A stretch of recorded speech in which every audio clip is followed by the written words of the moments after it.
comment vas-tu mon cher Sony, tu vas bien? Ça Tu va, ça tu as va. passé une bonne journée? Ça va, frérot, je Ok, suis au max. parfait. Est-ce que tu es prêt à parler de Aramaki aka le GOAT de Nigashima? Je suis prêt, frérot, je suis Ok, prêt. il est au Nil. Ouais, Ouais, tu vas bien? ça va, nickel, écoute. Je te Et toi? pose, bah, très bien, je te pose la même question. Attends, Et attends. toi, est-ce que tu es prêt? Sonny, comment tu parles de l'amiral capable de prendre à lui tout seul 76 Yonko?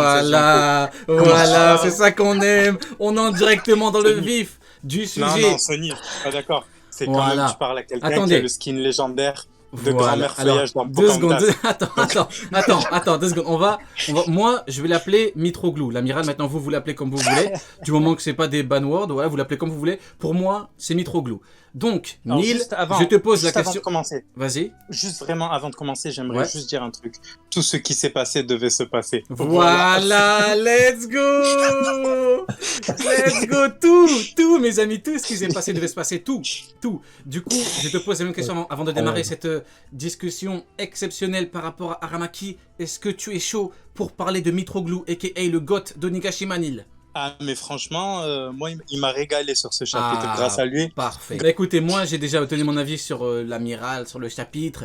J'ai fait une bonne review dessus. Voilà, je me suis un petit peu lâché parce qu'il faut se lâcher de temps en temps. On m'a dit oui, Ryo, tu parles beaucoup de puissance. Bah évidemment, tout le chapitre c'est quoi? C'est Mitroglou, c'est Akainu, c'est Shanks, c'est que de la puissance. Bizarrement, c'est bizarre. C'est que de la puissance, mais on peut pas parler de puissance. Je sais pas, ils veulent que je parle de quoi, mais bon, c'est pas grave. Du coup, Sonny, toi, pour démarrer, qu'as-tu pensé de... On va démarrer avec... On va faire tous les sujets. Qu'as-tu pensé de Mitroglou? Non, moi, j'ai pensé. En vrai, il faut le respecter parce que c'est le. Il y a une info qui a pas été captée. C'est que c'est lui qui a créé le. Oh c'est là un là, mec non, tu important. fais chier, je te jure, tu fais chier. Vas-y, arrête, vraiment. Non, tu fais chier, vas-y. Ouah, la trachitude, C'est trop. Non, non, la non, trachitude. non, en vrai, c'est. J'aime bien que ça soit un mec, un fils de chauve. C'est pas une insulte, Ok, Ban, voilà. c'est bon. Ok, Je big up trouve au que chauve. c'est bien. Big Ok. up au chauve. Big up à Henrik. Big up à la calvitie. Big up à Henrik. Big up Ouais. à Henrik. Mais ouais, en fait, j'aime bien ce côté pourriture, tu vois. Vraiment, ça, je kiffe. Ça manquait un peu, je trouve. Ce côté, vraiment, lui, c'est une merde, tu vois. Vraiment, c'en est une. Et on va tous Et on le avait détester, raison. ça fait On plaisir. avait raison. Ouais, Hein, et ouais, parce que largement. pendant Ouais, tout le ouais, mois, largement. on a parlé 3 fois avec vous. On a fait 3 soirées de discussion. Pendant les 3 Ouais. fois, on a dit que c'était une merde. On a dit, vous allez voir, ce mec est une merde. Et on a même dit que ce mec était dérangé. Et effectivement, il faut être dérangé pour dire, oh, je peux gérer toute l'alliance, je peux gérer Luffy. Au final, il à la arrive même. base, Voilà, vous étiez- Denjiro. Mais Vas-y. on comprend. On a la réponse en Mhm. plus. Pourquoi Ouais. est-ce qu'il fait ça? Et ça, Mhm. c'est intéressant parce qu'au final, il Ouais. s'est fait humilier par Sabo Mhm. parce que c'est ce qui s'est passé. Totalement, Donc, du dis coup, il les a termes. perdu, il a perdu la tête et il s'est dit, vas-y, il faut que là, je me suis fait cracher dessus par les Tenryobito, par Chicken Spot. Là, je suis obligé de faire quelque chose. Et c'est pour ça qu'il est parti à Wano faire le Warrior. Il m'a fallu un quart d'heure pour vous faire accepter la première fois qu'il avait pas de plan. On est d'accord. Il Ouais, avait ouais, pas c'est de plan vrai, t'avais- jusqu'à là. On voit, il a pas de plan, Je les me gars. rappelle très très bien la première fois, on avait réfléchi, on avait dit est-ce que le mec peut avoir un plan parce qu'il faudrait être sacrément taré pour partir avec le niveau qui est le sien parce que ce mec-là ne peut pas être bien supérieur à Akainu ou aux autres. Bon bah forcément, on l'a vu. Et effectivement, le mec n'avait pas de plan, c'est juste une tête brûlée qui s'est fait humilier par un chat en jetpack, il a pas réussi à battre un chat en jetpack et là il s'est dit je vais battre, je sais pas, Godnika, je sais pas quoi. Catastrophique. Donc je te laisse continuer Neil. Non, mais en vrai, ouais, il a été stoppé par la dernière recrue des Mugi. Déjà, en termes de crédibilité, c'est nul. Parce que nous, on connaît le niveau de Yamato, mais les journaux, ils connaissent pas. La dernière recrue des Mugiwara, c'est tout ce qu'ils connaissent. Et il a été stoppé par ça et par un gamin de 8 ans qui a abusé du calcium. Il faut le dire. Effectivement, En vrai de vrai, effectivement, dis les termes.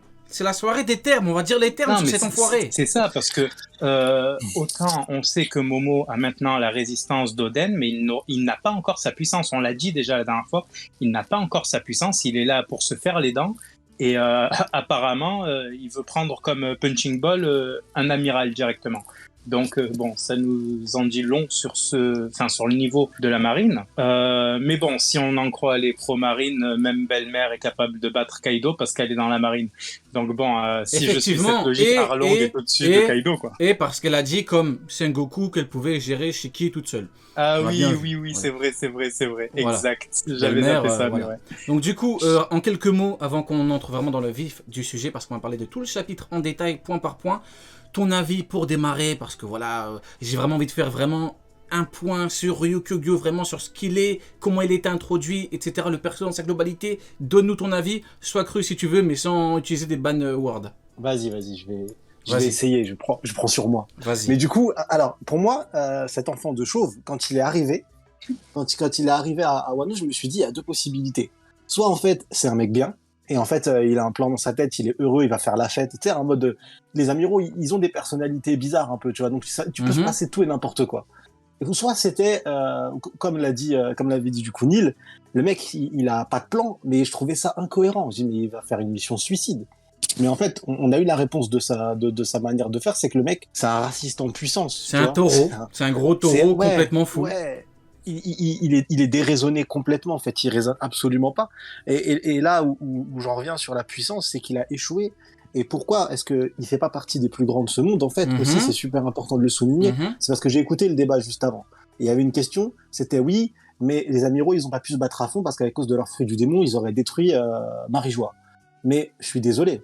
Si t'es aussi fort, si tu fais partie des êtres les plus puissants du monde, totalement. T'as pas besoin de ton fruit du démon. Exactement. Largement. Totalement. Non, mais même et d'ailleurs, il a une épée.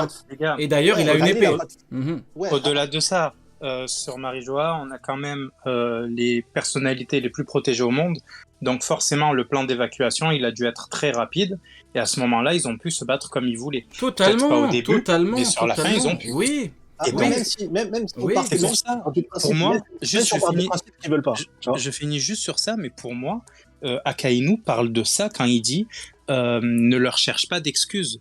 C'est-à-dire qu'à un moment, peut-être ils n'ont pas pu se battre comme ils voulaient, mais au moment où les civils, on va dire, étaient en sécurité, évidemment qu'ils se sont lâchés. Évidemment. Exactement. Comment tu veux je vais rebondir totalement parce que beaucoup utilisent la même excuse que notre cher ami de la marine.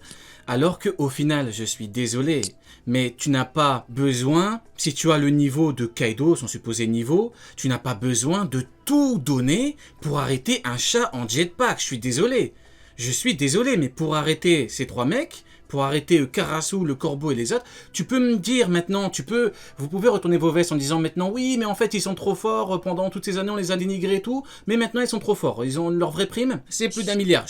On peut, mais n'abusez pas, tu dois vraiment tout donner, tu dois tout détruire pour arrêter Karasu. Non, Akainu, il a totalement raison. Ne cherchez pas d'excuses. Franchement, exactement. Voilà, n'exagérez pas non plus. Faut pas tout détruire. En plus, il a quoi comme fruit? Il a le fruit des plantes. Il est obligé de tout détruire vraiment lui pour arrêter Karasu. Genre, il est obligé. Genre, Mitroglou, il est obligé. Son épée, elle sert à quoi? À quoi sert son épée? Elle sert à quoi son épée? Tu peux pas te battre juste pour rebondir sur l'argument des primes. On est face à des primes de chat bandit avant les 2 ans. Oui. Et malgré ça, ils ont perdu. Oui. Donc ça, c'est important de le dire. Oui, totalement. Après, moi, je me focaliserai pas, par exemple, sur les primes, parce que les primes, c'est aussi c'est la puissance, mais je crois qu'il n'y a pas que. Mais moi, surtout, regarde. Attends, juste fini, frérot. Ouais. Pour moi, le point important, c'est que si on parle d'amiraux, ils sont censés avoir un acquis archi puissant. Mais oui. Et même si on part du principe, validons. Imaginons, on valide le fait que oui, parce que s'il envoie une météorite, il va détruire un bâtiment de Marie-Joie, c'est interdit, c'est une terre sacrée, on n'a pas le droit de l'endommager. Imaginons, partons du principe que, ok, pas de souci. Mais ces mecs-là, je suis désolé, pour moi, Riley, il n'a pas de fruit du démon. Il est capable de rivaliser avec n'importe qui dans le monde de One Piece. Shanks, il a pas de fruit du démon. Si t'es assez fort, t'as pas besoin de ton fruit du démon. Du coup, ils ont le haki en fait, et ils utilisent le haki de manière avancée. Ils sont censés pouvoir affronter, s'ils sont aussi puissants, ils sont censés capables d'affronter des monstres en phase 2. Imaginons même qu'ils avaient des monstres sans utiliser leur fruit du démon en fait. Le haki, c'est l'arme ultime. Et c'est ce qui permet de conquérir le monde, et c'est ce que dit Kaido durant la bataille. Roger a conquis le monde sans fruit du démon. Donc t'as pas besoin de fruit du démon. Si t'es assez fort, tu peux les stopper qu'avec ton haki. Mais le mec, il a une épée, il est censé... Mais oui. Mais la seule excuse valable, c'est peut-être les météorites de Fujitora. Mais je suis désolé, Fujitora n'a rien à foutre en amiral si le mec ne fait qu'envoyer des météorites. Mais Doflamingo, si ton fruit du démon, c'est ta seule force. Oui, Doflamingo, il a découpé le truc de Flamingo. Tu peux pas gérer autrement. Son fruit du démon n'est pas que les météorites. Donc s'il ne sait pas le gérer en dehors des météorites, c'est un problème. Totalement. Mais ils ont des épées. Tous les deux ont des épées. Juste pour revenir sur les primes, elles ne reflètent pas forcément la puissance, je suis d'accord, mais il faut rappeler qu'elles reflètent la dangerosité vis-à-vis du gouvernement mondial. Et normalement, si on est logique, l'institution la plus dangereuse vis-à-vis du gouvernement mondial actuellement, c'est les révolutionnaires, vu que c'est eux qui cherchent à les renverser. Totalement. Donc 200 millions, en vrai, enfin c'était 200 millions, c'est ça pour Morlaix? Ouais, 300, entre 300 et 400 millions, ouais, tout à fait. Ouais, voilà. Bah, j'allais le dire, j'allais justement parler. C'est les révos, effectivement, ce sont des révos. Il n'y a pas de plus dangereux, même leur chef, on dit que c'est le mec le plus recherché. Exactement. Je veux bien que tu me dises, Sabo, il a une prime, entre guillemets, on pourrait dire que, entre gros guillemets, que, alors que Ace, au final, avant, c'est 500 millions, on pourrait dire, entre guillemets, que. Mais bon, déjà de 1, Ace, 500 millions à l'époque, surtout que Ace, Sabo vient d'arriver. Les autres, c'est un peu des mecs âgés, c'est pas des primes. Voilà, elles sont pas colossales les primes. Donc je suis désolé, prime égale puissance et dangerosité. Pour le côté dangerosité, c'est des révos, couteau dragon et tout. Les primes, ça reflète, on peut dire ce qu'on veut, les primes, c'est quand même représentatif de pas mal de choses. Et les mecs n'arrivent pas à choper un corbeau qui a une prime de 300 millions. Je veux pas me focaliser, comme dit Sony, il a raison, faut pas non plus que se focaliser dessus, mais quand même, t'arrives pas à choper un corbeau Non mais Akainu a raison, il a dit pas d'excuses, ils ont échoué. Moi, ce qui me choque, c'est que avec le Raki, ils n'ont pas la capacité de combattre sans leur fruit du démon. Ça veut dire que sans leur fruit du démon, ces mecs-là, ils sont pas assez puissants pour pouvoir arrêter Sabo et sa bande. J'ai lu un commentaire là, comme quoi il n'y aurait pas eu Tokikake ou John, mais c'est faux les gars. C'est faux, on les voit juste après Rêverie. Ils sont forcément là, et les gars, ils étaient supposés intégrer le corps amiral pendant les 2 ans avant qu'il y ait le fameux plan de recrutement. Donc eux aussi ont participé à la bataille, et eux aussi ont perdu les gars. Mais oui, on nous dit qu'il y a des marines, parce que même dans Manga Plus, et tout, on a vu la trad de Manga Plus, Glénat, on nous dit que c'est les 2 amiraux avec des marines. On nous dit également des chapitres avant qu'on avait le CP0. Attends, mais... bon, au bout d'un moment, on va me dire que... Attends, mais Morlaix, c'est qui Morlaix? Mais Morlaix, c'est qui? C'est un truc de fou. Moi, je me dis que c'est pas pour rien qu'Akainu a pété les plombs. Et il a totalement raison. Faut pas non plus chercher des excuses à... Voilà, des mecs de ce niveau-là. Ça représente quand même la marine, quoi. Et d'un autre côté... T'as quoi? T'as Aramaki qui décide de péter les plombs et qui dit quoi? Oui, je suis énervé, je vais me venger, je pars à Wano. Le mec est fou. Le mec est complètement fou. Totalement. Il est barjot, lui. Non, mais vraiment. Ah, mais du coup, Sony, est-ce que pour toi, ça a beaucoup joué le fait qu'il ait justement perdu contre Sabo parce que c'est une défaite totale? Bah, ça joue beaucoup en fait, ça joue beaucoup sur la. En fait, le débat du coup avec les amiraux, déjà je comprenais pas pourquoi il y avait un débat, et là il y a plus raison d'avoir de débat en fait. Je suis désolé pour moi si avec juste si tu peux pas utiliser ton fruit du démon, pour moi c'est pas une excuse en fait au fait de te dire que c'est à cause de ça. Non, ça veut dire que si ton fruit du démon c'est ta seule puissance, bah c'est que t'es faible en fait, c'est tout. Ça s'arrête là. La discussion s'arrête là. Sur ce sujet, voilà, c'est tout. Pour le sujet des pro-amiraux, moi je pense que leur seule raison d'être pro-amiraux, c'est de passer en fait dans l'émission, quoi. C'est tout. Parce que vraiment... non, attends. C'est pas méchant, je te jure que c'est pas méchant. Oui, à peine. Vas-y. Non, vraiment, je te jure que c'est dit... Vas-y, continue. En vrai, je te jure que c'est dit en toute innocence. Ok, bon, ouais, je pense qu'ils sont là pour la promo.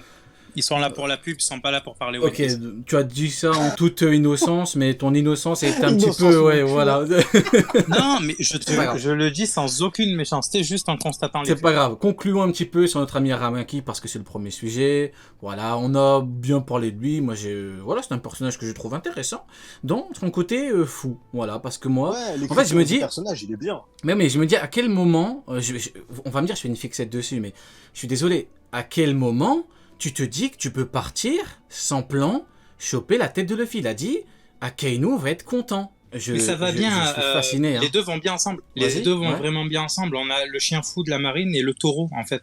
Donc les deux font. Mais même Akainu lui a dit, fais gaffe. Et lui, il arrive normal. C'est vrai. Pour moi, ma théorie à moi, c'est que le mec a pris la confiance parce qu'il a battu, entre gros guillemets, King et Queen en pleine forme. En pleine forme, ouais, même moi, je fais des lapsus de... Waouh. Il a battu King et Queen complètement KO, en prison, enfermé. Voilà. C'est pour ça que l'auteur avait montré Baba Yaki, mais moi, je commence à être fatigué. Non, mais je pense que c'est parce que... Vas-y, continue, vas-y, parle à ma place.